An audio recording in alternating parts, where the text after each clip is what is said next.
Today on the Daily Scoop podcast from the Scoop News Group, Microsoft and OpenAI get FedRAMP High authorization, and GSA's RPA bots open the agency up to security risks. It's Monday, August 12th, 2024. Welcome to the Daily Scoop podcast, where you'll hear the latest news and trends facing government leaders. I'm the host of the Daily Scoop podcast, Billy Mitchell. Thanks so much for joining me. It's time once again to vote for the annual FedScoop 50 Awards. Now in their 13th year, the FedScoop 50 Awards celebrate the outstanding achievements of federal tech leaders across a number of categories and acknowledge their tireless efforts to make a positive impact in the government community and in public service. This year, there are more than 250 nominees up for vote. Make sure to cast your vote today at fedscoop.com/fedscoop50/vote. Now to today's top headlines. Microsoft's increasingly ubiquitous artificial intelligence model has gotten the green light for FedRAMP High authorization, the tech giant announced on Monday, making the popular AI product available for some of the federal government's most sensitive datasets. Azure OpenAI Services approval as a service within the FedRAMP High authorization for Azure Government also includes the availability of GPT-4o, an OpenAI model that can be used for natural language understanding and processing, text summarization and classification, sentiment analysis, question answering, conversational agents, and more, according to the company. Microsoft in February first announced that it had expanded Azure Government platform to allow agencies to use its Azure OpenAI service, which at the time included GPT-4, and that it was working to earn FedRAMP High accreditation.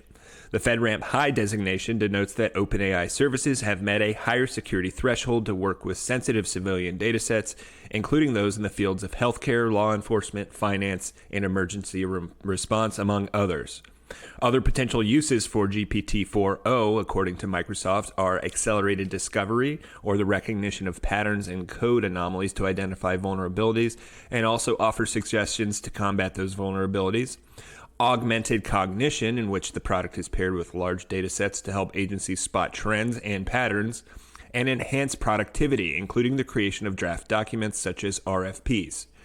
In a blog post accompanying the announcement, Douglas Phillips, Microsoft's corporate vice president for Azure Edge and Platform, said the availability of Azure OpenAI service in government clouds represents the company's commitment to enabling government transformation with AI. The announcement of Microsoft's latest FedRAMP authorization comes after the company last week announced an expanded partnership with Palantir to boost offerings of AI capabilities to the intelligence and defense communities. Under the agreement, within Microsoft's government and classified cloud environments, intelligence and defense officials can now utilize Palantir's large language models through the Azure OpenAI service within Palantir's AI platform. In other news, the General Services Administration's robotic process automation program is at risk of exposing agency systems and data to bots, and stronger security measures need to be put into place for the program, according to the agency's Inspector General. In a new report, GSA's Office of the Inspector General stated that the agency's RPA program did not comply with IT security requirements to ensure bots are operating securely and properly. The agency reportedly did not update system security plans to manage bots' access and removed or modified security requirements instead of addressing these issues. The watchdog found a slew of security issues with the bots, ranging from the agency not establishing a process for removing access to decommissioned bots to a lack of monitoring and reporting bot-related activity. The OIG pointed to an executive guide for the federal RPA community of practice, which is housed within GSA, as a resource agencies should use to employ a secure framework for operating RPA programs with established guardrails.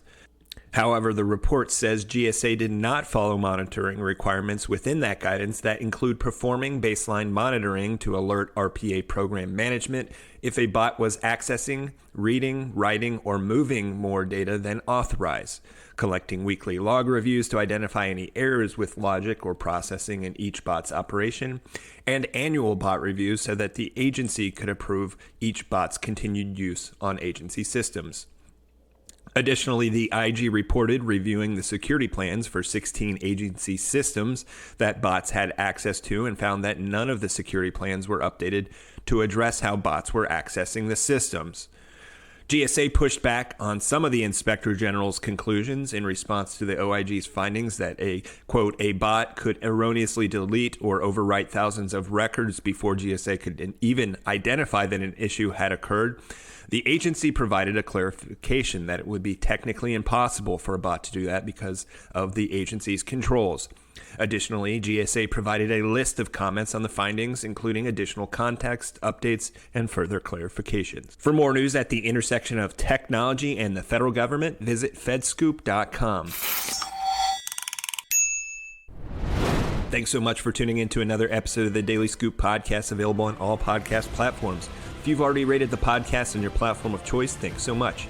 High ratings and good reviews of the show help more people to find it. The Daily Scoop podcast is a production of the Scoop News Group in Washington, D.C. Adam Butler and Carlin Fisher help put the show together, and the entire Scoop News Group team contributes. We'll be back tomorrow with more top headlines. Until then, I'm your host, Billy Mitchell. Thanks so much for listening.